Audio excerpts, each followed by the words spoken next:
நாங்கள் மட்டும் ஆட்சிக்கு வந்தால் அரசு ஊழியர்களுக்கு அதை செய்வோம் இதை செய்வோம் என்று ஆசை வார்த்தை கூறி ஆட்சிக்கு வந்தது திமுக. 520 வாக்குறுதிகளில் 309வது வாக்குறுதியாக பழைய ஓய்வூதிய திட்டத்தை அமல்படுத்துவோம் என்கிற வாக்குறுதியை மறந்தது போல நடிக்கும் விடியா திமுகவின் திமிர்த்தனத்தால் கொந்தளித்து கிடக்கிறார்கள் அரசு ஊழியர்கள்.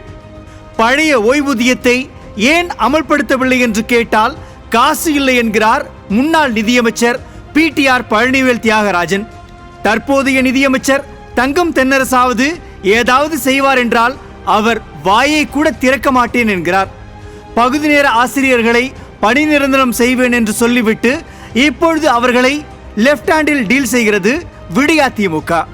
போராடினால் கைது, வாய்ப்பேசினால் வேலையை விட்டு தூக்கி விடுவோம் என மிரட்டுவது என்று எங்க கோரிக்கைகளுக்காக போராடக்கூட எங்களுக்கு உரிமை இல்லையா என்று கேட்டால் தன் பாசிச முகத்தை காட்டுவது இதுதான் திமுக அரசு ஊழியர்களுக்கு காட்டும் நன்றியா?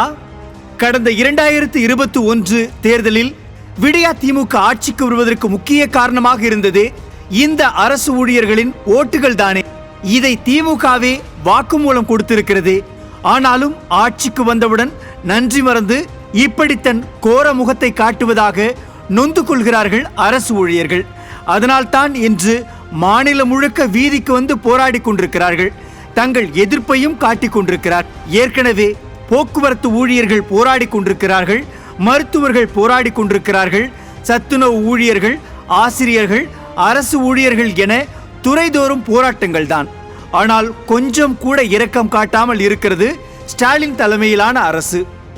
ஏற்கனவே திமுக மீதுள்ள அதிருப்தியால் சிறுபான்மையின மக்கள் இனி திமுக பக்கம் ஆதரவே கொடுக்க மாட்டோம் என்று முகத்தை திருப்பிக் கொண்டு இருக்கும் சூழலில் தற்பொழுது அரசு ஊழியர்களும் திமுகவிற்கு எதிராக மாறிவிட்டார்களா?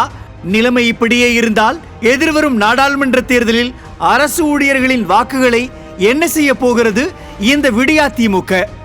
எல்லா தரப்பு மக்களின் கொடுங்கோபங்களுக்கும் ஆளாகி இருக்கும் இந்த விடியா திமுகவிடமிருந்து தமிழகத்திற்கு எப்போதுதான் விடிவு காலம் பிறக்கும் என்பதை பொறுத்திருந்து பார்க்கலாம்.